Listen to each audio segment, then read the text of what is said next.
Okay, so today I'm going to talk about shoulder pain and the diagnostics and the ultrasound interventions. And to be very truthful, when we say shoulder ultrasound, I found somewhere in the periphery. I am very happy that you kept all these topics very practical for the pain physicians and how ultrasound can really benefit, and I think it's a must tool for all good pain physicians to have it in their office settings and even in their procedure rooms. You can really do a radiation free, a cost effective procedure, and you can really look at the dynamic part of it. That's the most evocative provocative part of it, and you can do the procedure in real time, and that's the most important thing. And then you have the structures visible, and you can really look, you're not going through any major vessel structure or viscous. This is very important. Yes, most important it is give you accuracy and all, but most important for us is the efficacy. We have to be efficacious in a procedure and give a pain free patient at the end of the day. What are different differentials which are looking at the anterolateral shoulder pain? Although I'm going to cover the shoulder as a whole, because it's very important to look the shoulder as a totality, because they all are connected structures. So we're looking at the rotator cuff tear, the subacromial impingement syndromes, and I don't always call subacromial because sometimes it is coracoacromial ligament impingement syndrome. So I'm going to discuss that in few slides later. And then the glenohumeral joint arthritis, adhesive capsulitis, and the bicep tendinosis, very common problem. Don't miss on this. And then we have some calcific tendinitis in a chronic phase, and it is very amenable to treatment. So look at this. And then acromial AC joint syndrome arthritis, then you have labral tears and some cervical conditions and other things. We're going to talk that later. This is very important slide from theoretical point of view, although I kept less of the theory. And this is about what are the lateral rotators is the infraspinatus and teres minor, and the abductors is the supraspinatus muscle, and the medial rotators you see subscap and teres minor. These are the lateral medial rotators, and these are the important muscles, because when you're talking about the action, you're going to do clinical examination and you're going to ask the history. So everything is going to be very clear. With the history and clinical examination, really know most of the diagnosis. Ultrasound is to confirm and to go for the procedure further on. For a patient who has got a shoulder pain, for rotator cuff tears, we are doing a DD now. We have a pain in the night, pain over the head when reaching over the head, weakness may be there along with that, and we call it drop arm sign, and then maybe some history of injury also. In impingement syndrome, which is very common entity, and there's a pain at night, especially when reach over the head, and there's a repetitive, because there is a repetitive motion and movement, so there has been a pain there, and mostly with the profession like, racket players and the bowling players, they have this pain, and then maybe a weakness over a period of time. It's a very nasty pain, night pain, it wakes you up in the night and patient finds difficult to sleep again. But it is again one of those things which has got 100% relief, and I am one of those patients who injected oneself and got 100% relief. Then you have the shoulder osteoarthritis, which is pain all the times, and there's maybe loss of motion because of disuse atrophy, and there is a slow onset, it is insidious slow onset, and there may be crepitus positive, and mostly this is an older age problem. Same with the frozen shoulder, pain at all the time is the loss of motion, especially with external rotation. To tell you, frozen shoulder is more of an autoimmune kind of disorder which can come even after diabetes, MI or stroke. So these things to be have looked at, and this is the end stage of all shoulder disease. You have frozen shoulder. The three phases: the freezing, frozen, and then resolution phase. And one should really look at which phase one is. Yes, with treatment you can really shorten those phases. The important test which is to be seen, there's huge battery of tests and very useful. I would like each and everyone to learn these and know this. And especially one or two I will mention for supraspinatus. This is empty can test or Jode test, important. Same way you can differentiate from the impingement syndrome, which is knee test and Hawkins test, very important. And rotator cuff tear, you have the drop arm test which is there, and one should really know, and this is important. We have a good ultrasound pictorial images, so we have so many pictures. Be ready for a flight. And this is about the long head of biceps. I'm going to talk, because I'm going to talk shoulder. We start from there. This is a protocol one should always follow. Don't jump just right at the pain point, see through and through, because there will be associated problems or multifactorial problems. And if you look at the MRI report, you see so many things together. This is how you look at the short head, and you put the arm in the lap in the supination, and then you see. This is what you're going to see. You're going to see the lesser tuberosity, greater tuberosity, there's the bicep tendon. You look at the tendon texture, size, the vascularity part of it, and then you're looking at the Doppler part of it, and then you see it's angry or how, or it may be absent or present, maybe it is black. Always remember this anisotropy, because tendon turns and rotates over the shoulder, so you may find it missed when you assume is the correct perpendicular, the anisotropy is corrected. Remember, there is some vessel here. This is ascending circumflex humeral artery, and you have to be wary of when you're coming for the intervention from lateral to medial. Normally, we do an injection here, and that is where you have to be careful with the vessel. Don't inject inside the vessel. But this is not only one thing. We're looking biceps tendon. You have the subscap here, and you have the crociohumeral ligament here, and superior glenohumeral ligament here. All these structures have to be seen. It is always said this is a window to the joint. I'll show you a few more slides. And always remember, look at the deltoid also along with that, maybe deltoid trophy sometime. See always in two planes, and this is the vertical plane, always long axis. And then what you see, you might find some fluid here. Now this fluid can be a tendoachilles tenosynovitis, or maybe joint fluid. When joint effusion is there, this goes by side of tendon, as I told you. This is contiguous with the main joint, and this is the fluid which here. But when you have a tenosynovitis, you have the tendon which is looking dirty, unhealthy, swollen, and sometimes with a lot of vascularity there, and you have the fluid which may be dirty sometime because there's a lot of inflammation if there. But when you inject in there and then you give a response, it may be one way to inject intra-articular is when you inject right at the rotator cuff interval. I'll come to that after a few minutes. This is what you're looking at. The bicep, when you're coming for the injection, you're coming lateral to medial, avoid this vessel, go in there, inject. This is what we normally do. Very good response. We inject steroid if it is inflammatory. We inject PRP if it is one of those degenerative lesions or there's a partial tear. And this is what is important. Now, when you go a little lower down, you see the muscles, long head of biceps and the short head, and then you have the coracobrachialis, which is called a butterfly view. If any one is gone, then you really know there's an injury here, and then one wing is gone or the other wing of the body is gone. And sometimes this is what is called the proximal enthesis failure is there, and you have the injury coming up here, and then you have the Popeye sign, typical. This is a proximal failure of the biceps, long head and short head together, and there's a Popeye sign, typical Popeye sign is there. And this is the kind of going more proximal on the tendon when it rotates and gets into the joint, and that is how it becomes from round, it becomes oblong, and it start rotating, and start getting more flattened because it has to insert over the glenoid superior margin. And then this is the rotator cuff interval. This I told you is a window to the joint, and you see so many things are in here in there. And now the next slide will tell you, this is it. Then you have the crociohumeral ligament is there, this is the superior glenohumeral ligament, and the subscap is there, and the supraspinatus is there. Remember, this all is a rotator cuff coming in one way or the other. I'll show you more slides on this. And this is it. And this is the information which you're going to get. If there is a failure of the crociohumeral ligament or rotator cuff tear, the tendon will go out there and it will go out. If there is a subscap failure, the tendon will go under the subscap. If there is a rotator cuff failure, the tendon will go over the subscap. So these are things which are there if you know it. So that the biceps tendon sometimes is not in its place, so it keeps moving around. That is very important. So you do a dynamic scan and you can see all this. And what all you can say is proximal biceps tendinosis. You can see rotator cuff involvements. You can see biceps subluxation, which I just mentioned. The glenohumeral instability can be there on the movement. You can look for this with the straining. Then adhesive capsulitis, impingement for sure, and bursitis. It's important. Where do you find fluid? You can find fluid even in here. There can be a bursa right from here to here. Look for the bursa. Now what I'm going to talk about the biceps tenosynovitis. This angry red tendon in there. Look at the power Doppler and you look at those things, and this is the dirty tendon. And you treat it as I mentioned you. Initially steroid and then PRP if it is degenerative or damaged tendon. Yes, I told you joint fluid effusion. This is one of the way the joint effusion shows up. And you can, if you put a drug in here, this will get into the joint and go all over the joint, just like a knee. Put anywhere, it goes all over. So that's the important thing to understand. But if, one more important point, but if your fluid, if you inject in here, it goes over this biceps in the subacromial subdeltoid bursa, that means there is a interval failure or communicating rotator cuff failure or complete tear, you can call it. This is about adhesive capsulitis. This is thickened ligaments are there, you can see. And there's a vasculitis also is more. So this is about adhesive capsulitis, more of fibrosing disease, I told you. And the glenohumeral synovitis, you see all over is all red and inflamed, and all of the synovitis is going on, and you see a multiple power Doppler, multiple of these red things. The tendon looks great normal here. Just look at this. Until the secondary gets involved, this is normally a normal tendon. So that way you can really diagnose these diseases right from that small window which is there.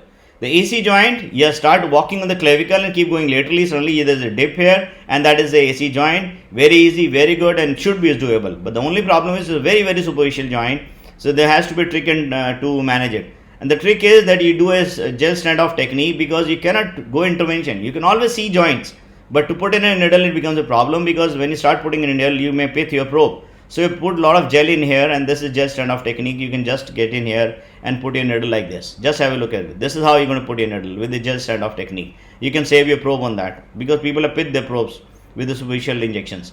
And this is about the other way of doing it. Is you can do outer plane. You just look at this outer plane. You look at the joint. Another picture. You look at the joint in there and take your needle right in there. One lead I'll tell you in here is your M line on the ultrasound coincides with the middle line here. There's a middle line here. And when you follow the middle line, this will follow the M line there on the ultrasound probe, and you can really dip into the joint and be there. I have done some time through the same joint. I have done the injection through and through into the granular joint also, if needed, if it is needed.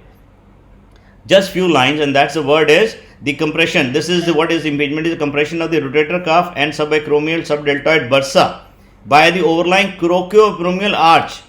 It's not only the acromion, it's a crocioacromial arch also, which is important. So we always keep talking acromion, and it is important how do we look at the arch. From one side to the other opposite nipple, if you put a probe here, you see crocioacromial arch, and that's where the impingement happens. And you have to look fluid under this. This is important. We should look at the fluid where there is a fluid line. And this is what we are going to look at the crocioacromial arch. Now when we do dynamic checking, when you abduct the arm, there is an impingement going on here, there is a lag of the muscle here, muscle pulling is going on like a trigger finger, and then you have a fluid which gets collected here, and that is where you can inject. The whole idea is you can inject. This is a large bursa, and you can inject at any place, coming from medial to lateral, lateral to medial, anterior, posterior, posterior to anterior, because this is a communicating place, and you can really inject. This is what I told about the window. This is a fusion of the joint, and you inject in and gets into the joint. This is the window I was talking.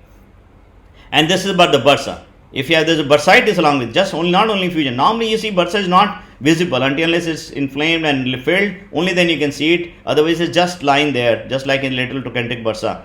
So this is how it has been done. You can do from any direction, but go in plane. Very, very important. Any place you go in plane, because you really see tip of your needle and you can put the drug. The whole problem was people have been injecting into the muscle bellies and all steroid. We have been doing all life. I feel guilty of that, and I want everybody to practice ultrasound and do ultrasound way instead of anything blind. Because we have seen most of the time you can put 1/4 or 1/5 of the drug and still is more effective. That's the whole advantage. And after all, it's steroid.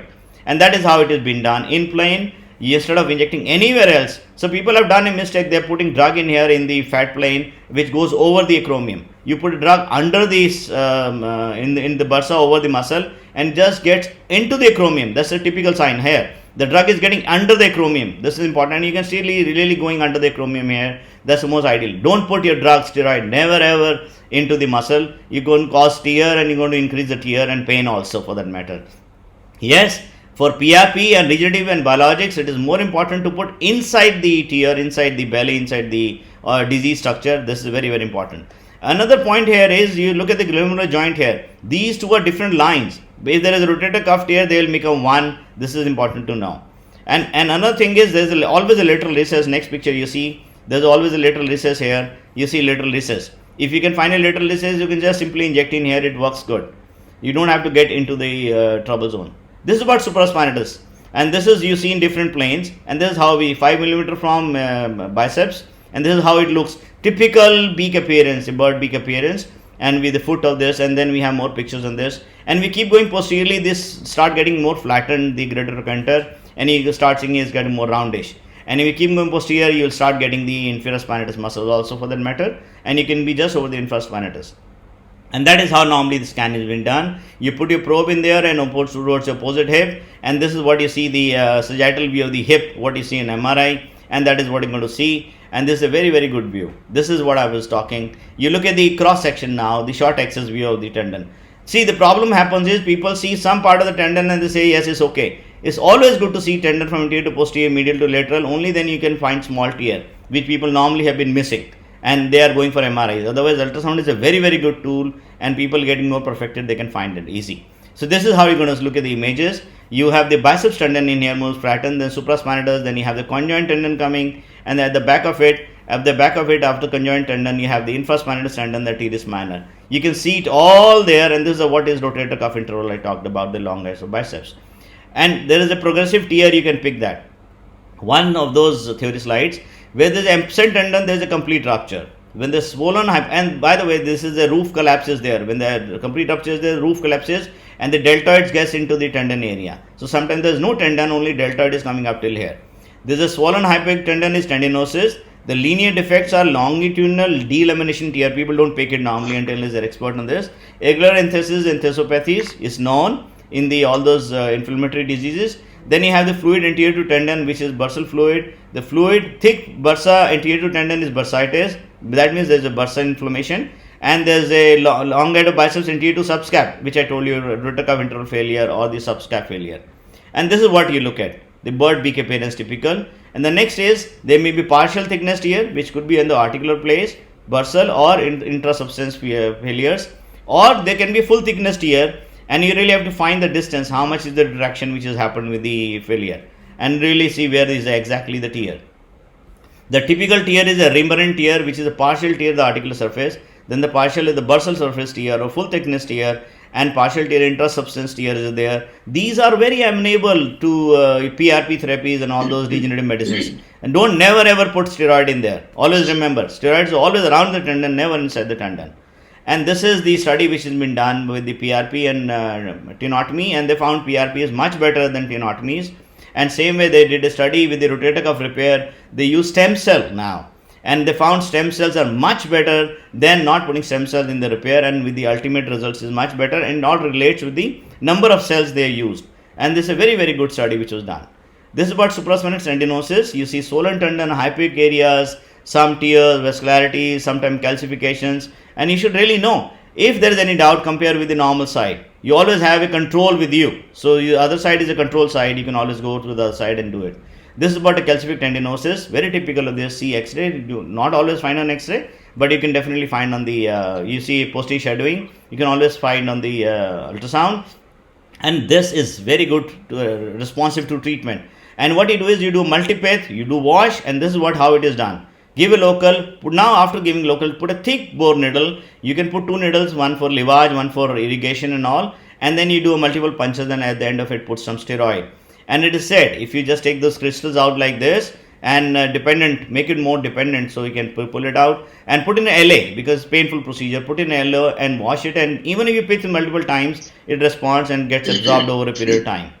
This is about the adhesive capsulitis, we have to differentiate from the shoulder pain in the impingement. And this is what you're going to see. This is the rotator cuff interval hyperemia. You see typical of this, you're going to see this is about the adhesive capsulitis. And this is about the axillary recess. Another important window which people miss very often is go under the axilla and see under the axilla, and there's a thickened ligament there, and this is the inferior glenohumeral ligament, which thickened is a part of the adhesive capsulitis. Very important way to diagnose. Just one or two important points. Impingement there's only a mid-arc pain, and this is a global movement pain. Adhesive capsulitis, more of acute onset. And in adhesive capsulitis, there's early scapular activation. As soon as you start moving shoulder, the scapula starts activated, and this is a normal scapular activation, which is after 120 degree of abduction. So this is an important point to differentiate between those two. And observation, this is a posterior shoulder, by the way. You see the glenoid, you see the muscle, you see the deltoids, and then you just see the glenohumeral joint, and you start looking at the fusion and labral tears. You can really pick a lot of good things in here. Sometimes there is an impingement. Now this is a dynamic scan. When you do a dynamic shoulder rotation, you see this is coupling and something like ligament flavum hypertrophy, buckling. This happens here also, and you pick it. Remembering the joint is a single joint in here. Look at this point. This is a recess, axillary recess. You can address from here, you can go from posterior, you can go from anterior, you can go by the side of the bicep tendon, and this is how you can always access the joint, glenohumeral joint. Another important point is you look at the fluid in the axillary recess when you're in external rotation. Normally you put the arm in the medial rotation or the opposite shoulder, but that's not the case for the fusion. You just strain the joint by external rotation, and that is how you get into the joint there.